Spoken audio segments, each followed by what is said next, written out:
Estamos chegando com mais um Diálogo Espírita para vocês e irradiamos daqui até os seus lares as nossas melhores vibrações de paz, saúde e bem-estar.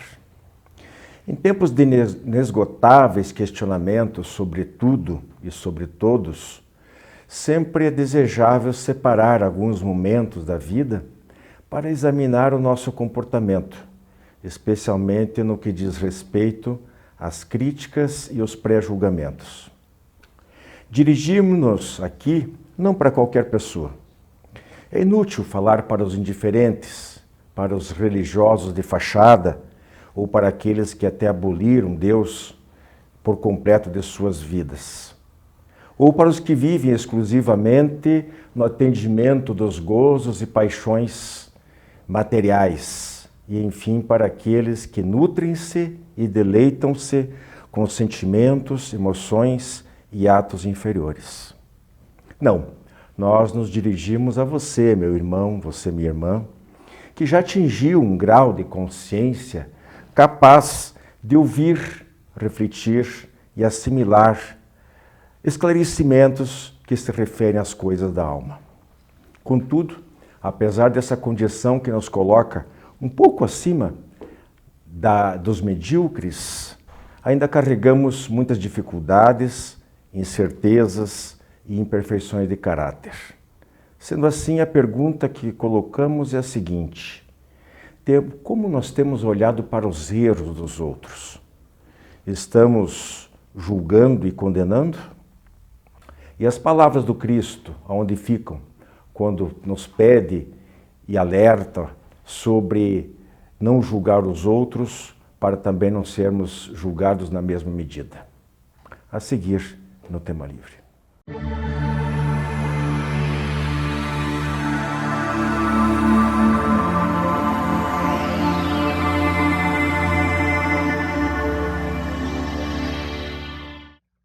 Prezados amigos, nosso Tema Livre de hoje vai trazer uma passagem dos Evangelhos, né?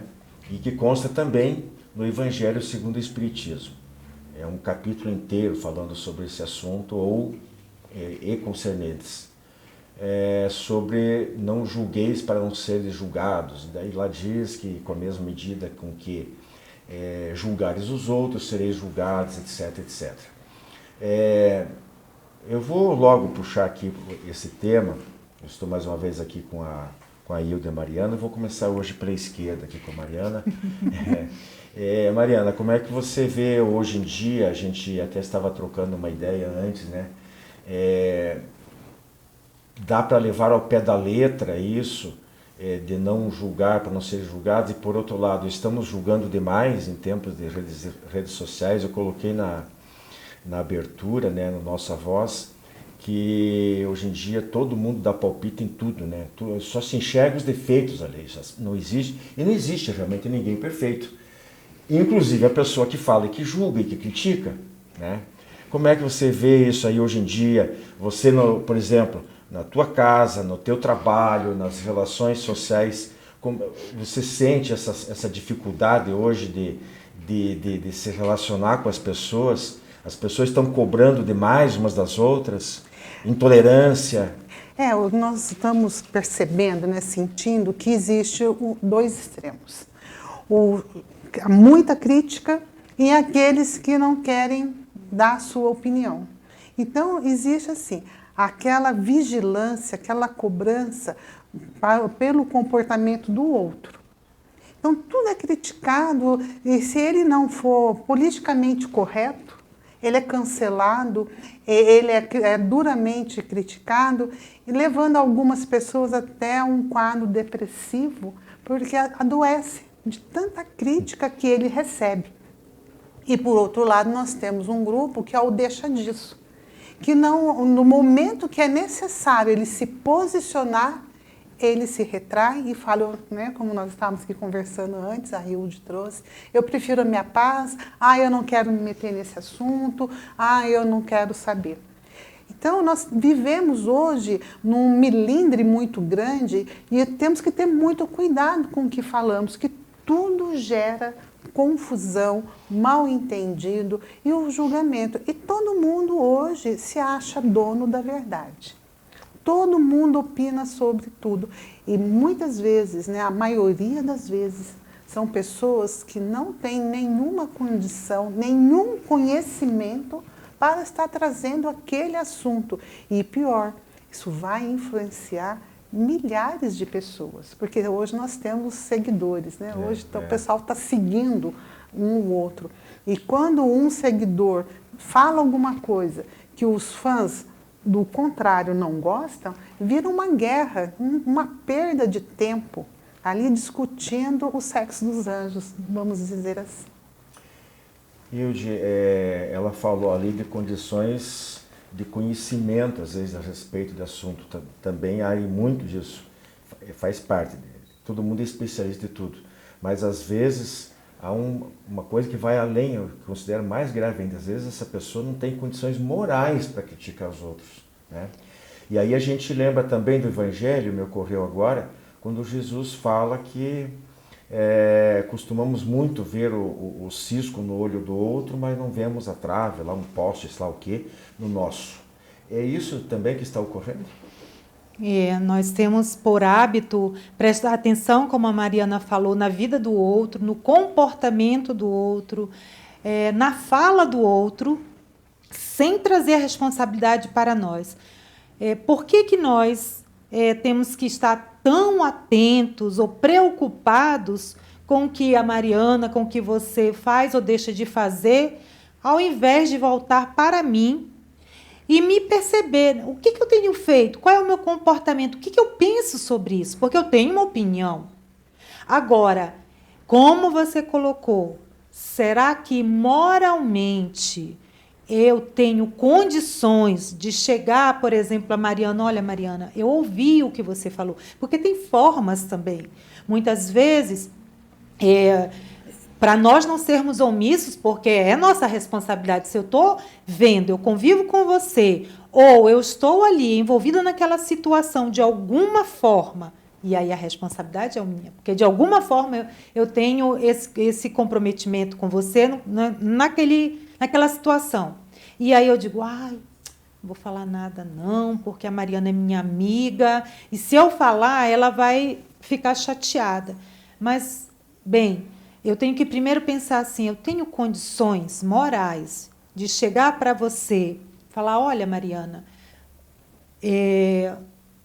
eu ouvi o que você falou, ou a forma como você se comportou, o que você acha disso, dessa forma, de ter agido assim? Será que não poderia ter usado outras palavras? Você reflita sobre isso. Então, nós temos maneiras de nos colocar para o outro de uma forma gentil, fraterna, no momento certo, porque também na hora do alvoroço, às vezes nós vamos piorar a situação. Mas se eu estou em condições de fazer, porque se a Mariana me viu ontem fazendo o que ela está fazendo hoje, quem sou eu para chamar a atenção dela? Quem sou eu para dar a minha opinião ou para corrigir a Mariana na frente de todo mundo ainda por cima? E aí o que a gente percebe, e principalmente nas redes sociais, o que está esse incêndio de comentários. Não pode falar que uma pessoa é bonita, se o outro acha que é feio. Bem, eu não concordo, mas a opinião é dela. Então, aí sim, eu fico quieta, porque cada um tem um gosto e eu tenho que respeitar. Mas não, eu tenho sempre que ir lá cutucar alguém. Colocar mais lenha, como a gente fala, na fogueira. Não é? E muitas vezes, na maioria das vezes, eu acredito isso, que na maioria das vezes nós não estamos em condição moral para criticar o outro. Primeiro que a crítica, como a gente fala, uma crítica construtiva. Gente, crítica é crítica.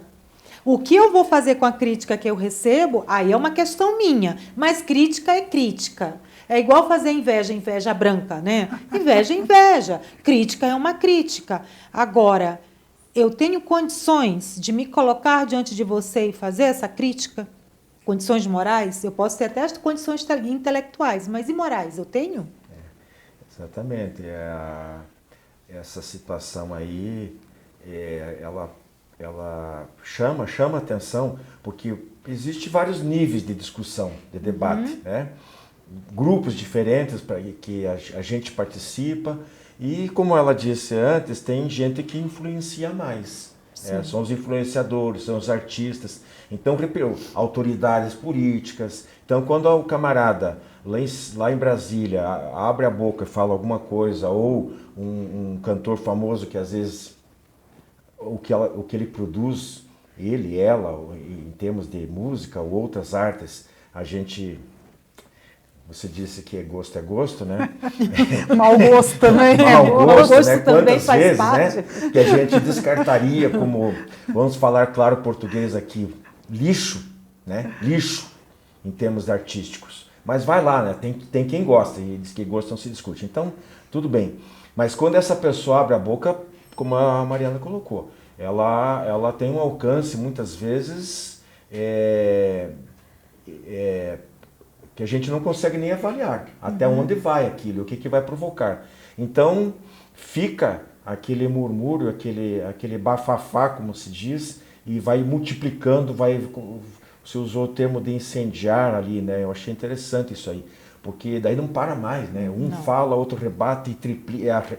Parece os advogados no tribunal, né? É réplica e tréplica e não acaba nunca. E o que a Mariana falou, muitas vezes leva aquela pessoa que fez a postagem ou que teceu o comentário a desenvolver determinadas problemáticas, né? Muitas pessoas acabam enfrentando a síndrome do pânico, entram num processo depressivo, pensam, inclusive, em tirar a própria vida pela pressão que sofrem por um comentário que ela fez, ou por uma postagem, uma imagem, muitas vezes, que não agrada, porque as pessoas também não têm esse respeito pela imagem do outro, e aí a coisa complica. Mariana, a gente está puxando realmente do Evangelho, a gente não pode deixar. O Evangelho foi embora escrito pelos evangelistas, mas procurando colocar no papel, sei lá, na época nem era papel, os ensinamentos de Jesus, né? E Jesus, ele tinha uma postura, né, ética, extremamente ética, de combater o erro, mas não condenar a pessoa que errou. A gente tem alguns exemplos, como por exemplo, o caso da mulher adúltera, né? Ele tanto que ele diz, também eu não te condeno, vai, não peques mais. Mas ele deixou claro que aquele ato que ela estava ali, realmente merecia reprovação. Dos que estavam ali em volta, ele não disse que ela estava certa, que ela poderia, né? Então, tipo assim, no Evangelho, diz assim, uma certa altura, com outras palavras, obviamente, é justo apontar o erro para que o mal não se perpetue.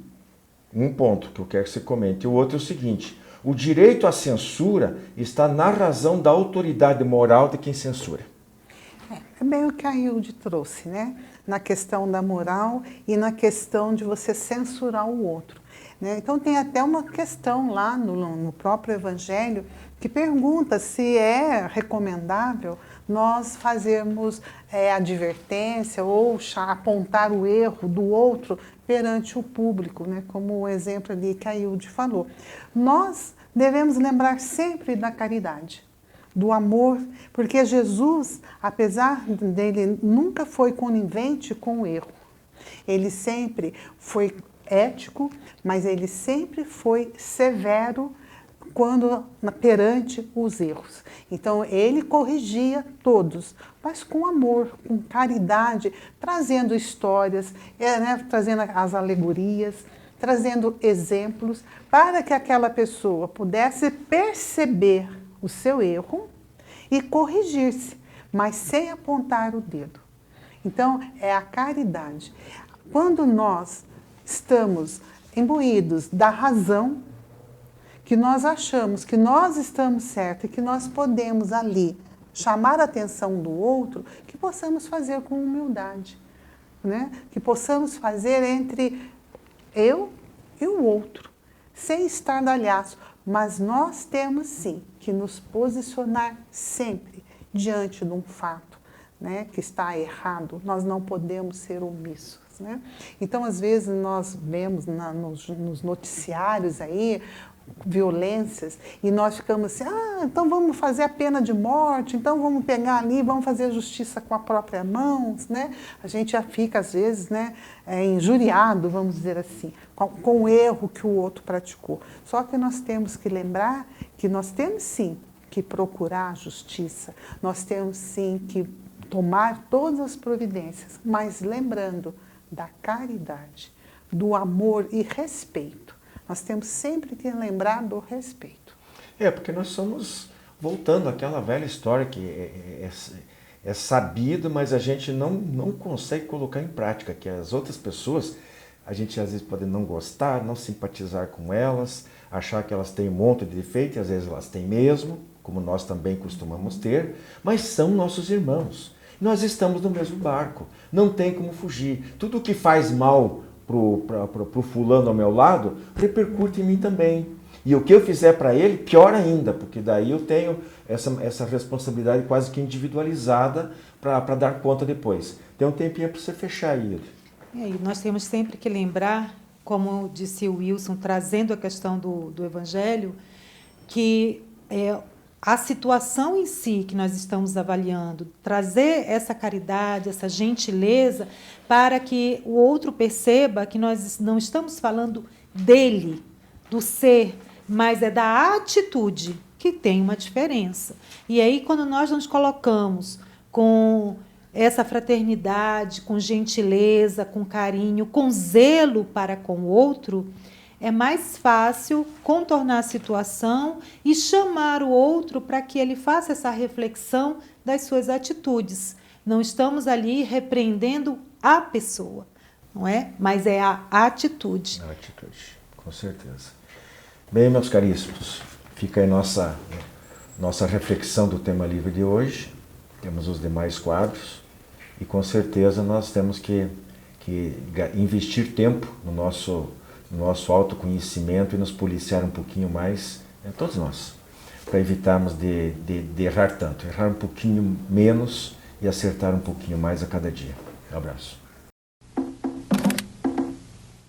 Jornal Comunicação Espírita. Nesta edição, na matéria de capa, a reencarnação no dia a dia. Em Palavra dos Espíritos e dos Espíritas, o fluido e o corpo vital. Em Perguntas e Respostas, dupla ou múltipla personalidade.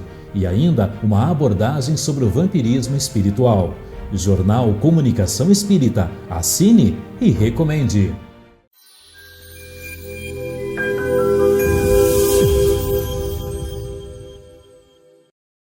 Queridos irmãos, no quadro Fonte Allan Kardec de hoje, eu separei um título aqui do Livro dos Médiuns de Allan Kardec, que é o capítulo 14. Eu vou ler o início e depois vou comentar. O título é Dos Médiuns. Todo aquele que se sente num grau qualquer a influência dos espíritos é por isso médium. Essa faculdade é inerente ao homem, não constitui, portanto, privilégio. Por isso mesmo, raras são as pessoas que dela não possuem alguns rudimentos. Pode-se, pois, dizer-se que todos são mais ou menos médiuns. Esse tema ele é importante para quem estuda o Espiritismo, porque a mediunidade é um mecanismo de estudo e de aprendizado a respeito do mundo espiritual e do nosso próprio mundo de encarnados. O termo mediunidade ele foi utilizado mais por Allan Kardec, querendo significar o médium como o intermediário, aquele que percebe o mundo espiritual e transmite ao mundo dos encarnados, ao mundo material. Porém, a faculdade mediúnica ela existe desde que o mundo é mundo, né? Desde nos egípcios eles chamavam de pitonisas, aquelas que transmitiam as mensagens do plano espiritual, que eles imaginavam que eram deuses ou que eram conselheiros, etc. e tem inúmeros fatos mediúnicos já contextualizados e documentados em toda a história da humanidade, né? Na própria era medieval, os médiuns na época eram tidos como bruxas, pela própria manifestação que eles apresentavam, ao caso de Joana d'Arc, que é conhecido de todos nós. Era uma médium que recebeu aquela missão e também depois, pela Inquisição, foi queimada. E houve períodos também que os médiuns foram geralmente tidos como com problemas psicológicos e acabaram internados em hospitais psiquiátricos, faziam tratamento com choque, até pela falta de entendimento da ciência a respeito da mediunidade. Porém, é um fato incontestável, é um fato que comprova, né, desde que se estuda, a utilidade desse dom. Esse dom é dado por Deus justamente para que a gente desenvolva o nosso entendimento, para que cada um de nós, mesmo aquele que diga eu não sou médium, mas como está no livro aqui, algum rudimento vai ter e pode desenvolver essa conexão com o plano espiritual, principalmente com aquele chamado anjo da guarda, o nosso guia espiritual. Esse é o objetivo da mediunidade que todos possuem. Claro que existem médiuns em grau muito mais lúcidos de comunicação e que esses são quase que inspirados, intuídos a uma missão mediúnica, que podem trabalhar no bem ou podem desperdiçar a oportunidade da missão que receberam e usar a mediunidade num sentido negativo. Isso seria um comprometimento muito grande de quem assim procede. Porém, a finalidade da mediunidade, o que é? Estudar, alertar, como grandes médiuns fazem psicografias e nos contam sobre o mundo espiritual, nos esclarecem a respeito da vida do plano espiritual, que serve como um direcionamento para a nossa vida atual de encarnados. Então, esse dom que Deus deu para a humanidade desde o início, agora está sendo mais bem aproveitado nesse sentido de estudo, de aprendizado e desenvolvimento do nosso lado espiritual da existência. Fiquem em paz e até o próximo programa. Jornal Comunicação Espírita. Nesta edição, na matéria de capa, a reencarnação no dia a dia. Em Palavra dos Espíritos e dos Espíritas, o fluido e o corpo vital. Em perguntas e respostas, dupla ou múltipla personalidade. E ainda uma abordagem sobre o vampirismo espiritual. Jornal Comunicação Espírita. Assine e recomende.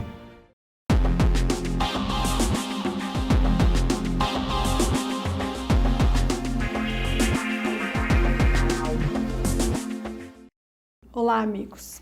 No quadro Espiritismo Responde de hoje, nos enviaram a seguinte pergunta com muita argúcia.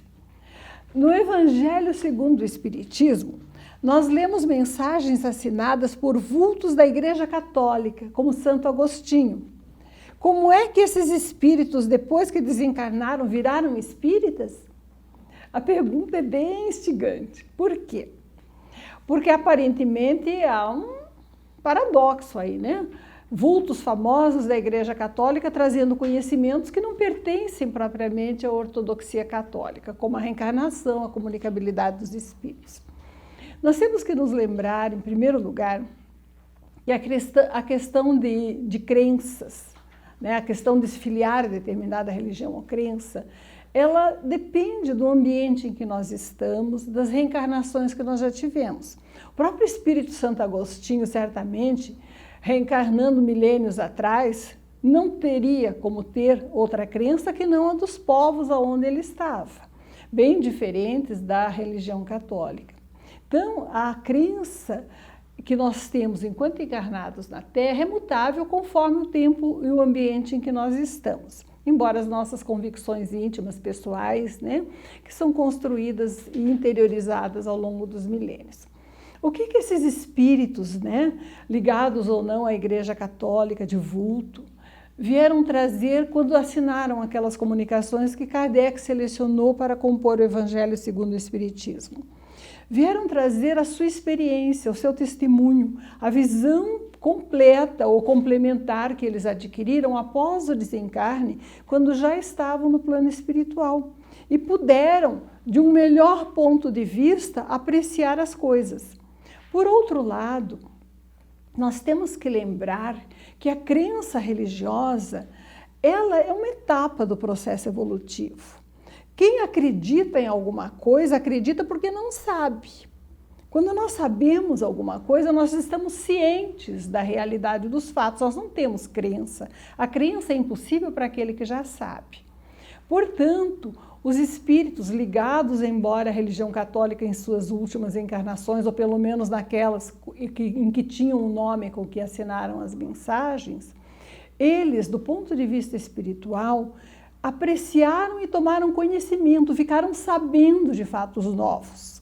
E espíritos evoluídos, portanto, não podem ter religião, porque se eles conhecem a realidade da vida espiritual, se conhecem alguma coisa a respeito da natureza de Deus e do Espírito, esses conhecimentos os tornam cientes, não crentes daquelas realidades espirituais. Por outro lado, nós temos que lembrar que o próprio Jesus, cujos ensinamentos morais fundamentam o Evangelho segundo o Espiritismo e a doutrina espírita, não fundou nenhuma igreja nem nenhuma ortodoxia. Ele colocava, na parábola do bom samaritano, por exemplo, o herege, né, caridoso acima do religioso indiferente. E dizia que a pessoa, para orar, bastava se recolher, não devendo recorrer a intermediários. Portanto, a religião ortodoxa estabelecida, muito respeitável em seus fundamentos e suas realizações, é uma etapa transitória da vida humana. E na vida espiritual, enxergando melhor a realidade dos fatos, as pessoas se tornam conscientes ou cientes de outros aspectos. Na própria formulação da doutrina espírita, nós temos o quê, então? A revelação do que é a realidade espiritual, o testemunho de espíritos de alta evolução, como Santo Agostinho e outros, e depois um trabalho humano que transformou aquele conhecimento testemunhado, relatado, na doutrina espírita.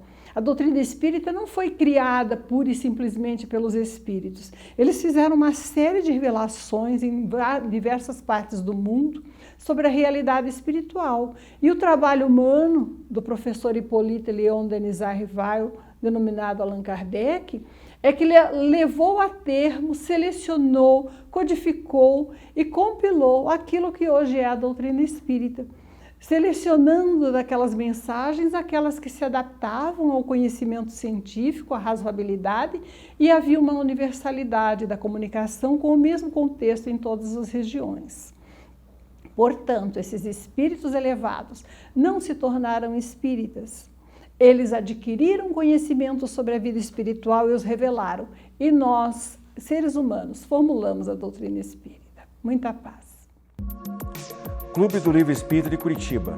Mais de 2 décadas consolando corações, iluminando consciências.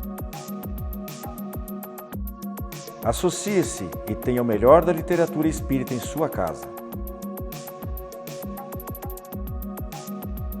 Descontos de até 60% no preço de capa e no primeiro ano ainda ganha uma assinatura grátis do jornal Comunicação Espírita.